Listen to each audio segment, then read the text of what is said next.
What makes a good racing game for you? How about a sense of speed for one? Or what the vehicles feel like to control? Maybe it's how the AI make you feel like you're racing wheel to wheel with the best drivers around. If it's any of these things, then you're very likely to be sorely disappointed in European Truck Racing Championship. Let me explain why in my review of the Nintendo Switch version of the game. Right off the bat, I felt this was an odd choice of a game to make when the Switch is crying out for a car racing simulation. We already have a few bike sims, and now we've skipped arguably the most popular sort of racing again, eschewing cars for trucks. I'd love someone to grab either the touring car license or preferably something open-wheeled. If we aren't getting an F1 game from Codemasters, then somebody please make a Formula E or an IndyCar game. Anyways, choice of vehicle is actually really important because, as it turns out, trucks just aren't fun to race. I actually really love Euro Truck Simulator on the PC, and how I'd wish that would be ported to the Switch. The tricky handling of a 40-foot vehicle around narrow streets and picking up and dropping off goods is actually oddly a fun experience when it has no right to be. But stick one of these heavy cabs on a race course and have to wait for it to trundle down the back straight of the Circuit of Americas, the speed dial bashing against its top speed limiter is just not fun. Feels like it takes forever as it grinds along, especially when you're well used to racing this course in an F1 car or on a superbike where it takes a couple of seconds to blur past. I mean, I could almost lean out of the window and wave to the grandstands driving it in a truck.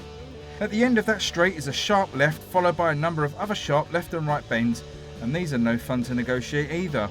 First, slowing your heavy truck takes an incredible amount of braking power. Your brakes are almost on fire as the truck groans like a dying T-Rex as you stand on the brake pedal. So much so, the brake discs actually need to have water sprayed on them to keep them working. You get to know this very early on in the game as a helpful tutorial voiceover reminds you to If your brakes cold, remember to spray water on them. Jabbing away at the A button will carry out the water spraying. Whilst this is a very different sort of mechanic to any other racing game you've probably played, the constant voiceover reminder to carry out the action will drive you potty. Thankfully, the voiceover can be turned off, although unfortunately this also removes all radio chatter, but it's a small mercy. It's unfair to label developer N Racing with the sluggish nature of the trucks. They're just very slow to accelerate, and steer them at speed varies between doing a U-turn in an ocean liner or having to be very careful the back end doesn't snap out around you. What certainly doesn't help though is an incredibly inconsistent frame rate, which is just all over the place. Momentarily it will smooth out into something approaching 30 frames a second, which probably makes the fact that 90% of the rest of the time it's struggling to stay anywhere in the 20s. It actually started to make me feel quite sick at times with the way it was up and down. Some camera angles are actually better than others, with oddly the exterior view providing some of the better performance moments than inside the cab. The exterior is also where any positive points of Truck Racing Championship are gained. The wide variety of licensed trucks actually look okay from the chase camera view, oddly much better than the cutaway views at the start of the race, where perhaps the resolution is dropped down to an ugly degree due to the amount of polygons being shifted in close proximity. It's such a shame then that the sense of speed from any view is just not there. I found the races were an absolute bore to drive.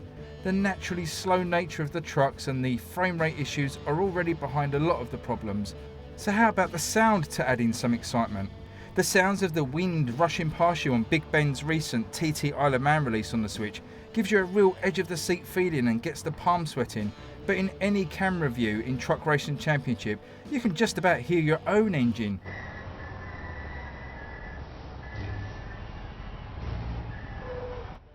There is almost a spooky silence on the track. Considering how loud these engines are, you just get no sense that you're racing in the middle of a pack of incredibly powerful vehicles. The rest of the sound in the game is also pretty bad, with those groaning and screeching brakes being about the only other sound you'll hear in the game, and there's some really generic Southern American rock music in the rest of the menus. Modes wise, Truck Racing Championship brings the minimum you'd expect to the table. A pretty decent career mode is backed up by a quick race, championship, time trials and a local split screen option. There's no online racing options here, which is becoming a worrying trend in Switch racing games, though given the game's overall performance, you can only wonder how poorly an online mode would have run. The career mode is a mixed bag with an incredibly frustrating start, requiring you to complete 15 Gran Turismo style license tests before you're allowed to even start the career mode properly. Once you have negotiated your way past those, then the career mode is pretty interesting, starting you off as a driver for hire, running the odd race for different teams that need you, before eventually allowing you to sign permanently for one single team, and from there you have a much deeper hands-on of your truck and team. Race weekends have all the sessions of real-life races, including a Super Pole session, and you can customise many of the options of the races and your driving experience, which is always nice. I think this is going to be a struggle really, but let's get to 5 things that I like about European Truck Racing Championship. Now, number 1, it's something different obviously. I personally want a different sort of racing simulator, but different choice is good for everyone. Number 2, the truck models actually look quite nice despite the rest of the graphics in the game. Number 3, it's fully licensed, and even though I don't follow truck racing in real life, I can appreciate the effort in how the license has been used. Number 4 is the variety of camera views that are quite welcome, including some fairly decent interior camera angles. And number 5, it has a wide variety of real life tracks that are actually really well made. Okay, a list that was much easier to come by, and that's 5 things that I don't like with the game.